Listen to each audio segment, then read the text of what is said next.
బంగాళాఖాతంలో ఏర్పడిన మొంతా తుఫాను కోస్తాంధ్ర తీరం వైపు దూసుకొస్తున్న నేపథ్యంలో రాష్ట్ర ప్రభుత్వం సహాయక చర్యలపై పూర్తి స్థాయిలో దృష్టి సారించింది. తుఫాను ప్రభావిత ప్రాంతాలను నిరంతరం పర్యవేక్షిస్తూ ఎలాంటి ప్రాణ ఆస్తి నష్టం జరగకుండా చూడాలని ముఖ్యమంత్రి చంద్రబాబు మంత్రులను అధికారులను ఆదేశించారు.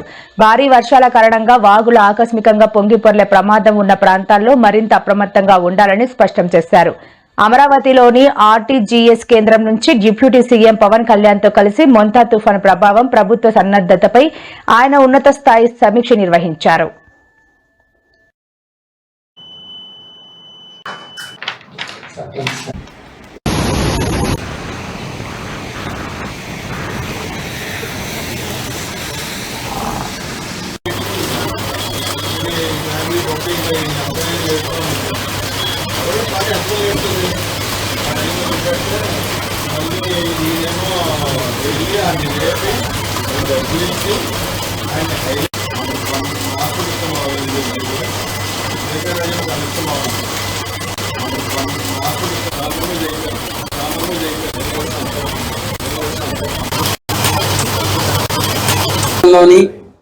నిన్నటి తీవ్ర వాయుగుండం నిన్న రాత్రికి సైక్లోన్ మోంతా రాత్రికి మధ్యలో ఆంధ్ర కోస్తా తీరంలో అనగా కళింగపట్నం మచిలీపట్నం మధ్య కాకినాడకు అతి సమీపంలో తీరాన్ని తాకే అవకాశం ఉంది.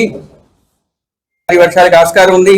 ఇక ఈ 24 గంటల్లో పశ్చిమ రాయలసీమ అయిన కర్నూలులోను, అనంతపురంలోను, శ్రీ సత్యసాయి జిల్లాలోను 1-2 చోట్ల భారీ వర్షపాతం నమోదయ్యే అవకాశం ఉంది. ఇక రెండవ రోజున ఫ్లాష్ ఫ్లడ్ వార్నింగ్, ఆకస్మిక వరద కూడా కొన్ని ప్రాంతాల్లో ఉండే అవకాశం ఉంది.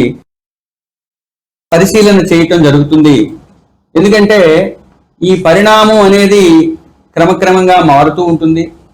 ఇప్పటికున్న పరిస్థితుల్లో అది కాకినాడకు సమీపంలోనే తీరాన్ని తాకే అవకాశం ఉంది.